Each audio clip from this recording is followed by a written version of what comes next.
फैगौ जानुवारि दाननि 5, 6, 7 आरो 5, 6 आरो 7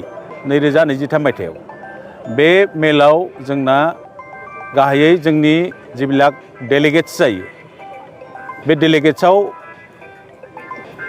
थान्दैफ्रा प्राय गोबां जायगानिफ्राय फैयो भारतनि बाहेरनि नेपाल बांलादेश त्रिपुरा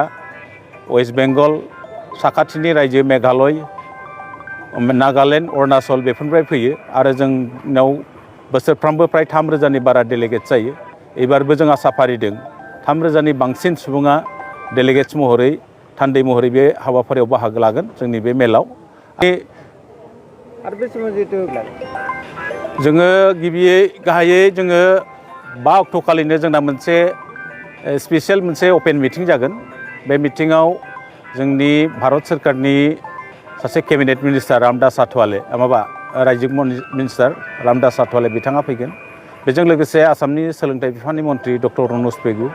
आरो एदिनखालिनो बिटिआरनि मानगोनां चिफ प्रमद बर' बिथाङा जोंनि बे स्पेसियेल जितु अपेन मिटिं बेयाव बिथाङा थागोन आरो बेजों लोगोसे एदिनखालि गोबां बेखेवनाय हाबाफारिफोराव जायगानि जिल्ला बेंगिरिजों लोगोसे जायगानि एमएलए आरो गोबां आलासिफ्रा बेयाव थागोन आरो जोंनि बर' कसारि वेलफेयार समाज काउन्सिलनि मानगोनां चिफ एदिनखालिनो थागोन आरो 6 अक्ट' खालि जोङो गासैबो माहारियारि आफादफोरखौ लानानै जोङो मोनसे सेमिनार मोनसे खुंनायनि थाम-थिम खालामदों बे सेमिनारखौ जोंना दुलाराय बर' फरायसा आफादनि मानगोनां आफादगिरि दिपेन बर' बिथाङा बेखेवगोन बेजों लोगोसे जों त्रिपुरानिफ्राय सासे डक्टर लिंकन रियां बिथांखौ जों लिंहरदों आरो बेजों लोगोसे जोंनि सासे साहित्य एकाडेमि एवार्डी डक्टर प्रेमानन्द मुसाहारि सार बिथाङाबो बेयाव बाहागो लागोन आरो गोबां अर्गेनाइजेसनफ्रा बेयाव जोंना बाहागो लागोन जे माहारिखौ जों बोरै दानानै थाम-थिम खालामनाय बेनि सायाव आरो जोंनि बिसेसकै जानो गोनां जितु डेलिगेट्स बे डेलिगेट्सआव गाहायै जोंनि सावरायनो गोनां बाथ्राफोरानो जाहैबाय जिहेतु जों बिटिसिनि बायजोआव मोनसे आलादा मोनसे गावखुंथाय बर' कसारि वेलफेयारफ्रा मोनसे गावखुंथाय बर' कसारि वेलफेयार समाज काउन्सिल मोनबाय बे काउन्सिला दिनै फुरा रोखोमै दाफुंजायाखै दिनैबो बे आद्रा जाना दङ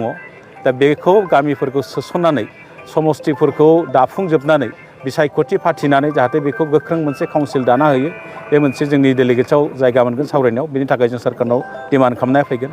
आरो सोलोंथाइ बिफानाव जों सावरायनो गोनां गोबां बाथ्रा दं जिहेथु जोंनि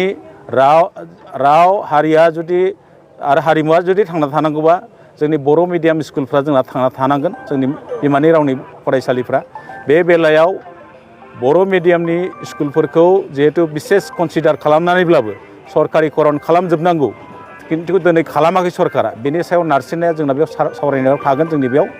आरो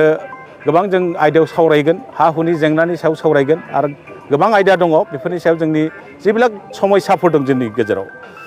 नुजानाय बर'फोरनि गेजेराव बेखौ सावरायगोन आरो जों जाथि हिसाबै बोरै खौसे जानो हायो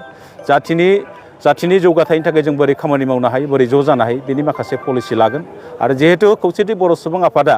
सारा बिटिसिनि बायजोआव सारा आसाम नाङैनो बेहा मोनसे गोख्रों बिथा दं आरो बे गं 22 जिल्लायाव बेहा मोनसे गोख्रों बिथा दं आरो बे गं 22 जिल्लानि बादैबो आं दहायनो बुंखाबाय गुबुन गुबुन रायजोनि जोंनाव थान्दैफोर नुजाफैगोन बे थान्दैफोरखौ लानानै जोंनि थामोनथाखौ गोजोर खालामनाय जोंनि जौगाथायनि थाखाय जोंनि सोलोंथाइखौ दावगानायनि थाखाय दा गोबां बिथिङाव बे थान्दै मेलाव सावरायनानै माखासे सिद्धान्तफोर लानाय जागोन ओरैनो गुवाहाटियाव लानायनि थोंजोङै बिदि जाहोन गैया जोङो सरासनस्रायै आसामनि दाब दाब जायगायाव बिदिनो मेलखौ खुंबोबाय थायो एबार जिहेतु जों मोनसे सिन्था खालामबाय दा गुवाहाटियाव जोंनि आफादनि 9थि बोसोरारि जथुम्माखौ खुंनायनि थांनाय कार्बि आंलंनि जितु जोंना 8थि बोसोरारि जथुम्मामोन बेयावनो मोनसे थांखि लानाय दंखायो फैगौ 9थि बोसोरारि जथुम्माखौ एबारनि जितु जथुम्मा जानो गोनां बेखौ गुवाहाटिनि कलाक्षेत्रआव खुंनाय जागोन होननानै बे समावनो फोसावखानाय बेखौ फोसावनाय लेखायै जों बेयाव खुंनो लादों आरो एबारनि बे डेलिगेट्सआवनो फैगौ बार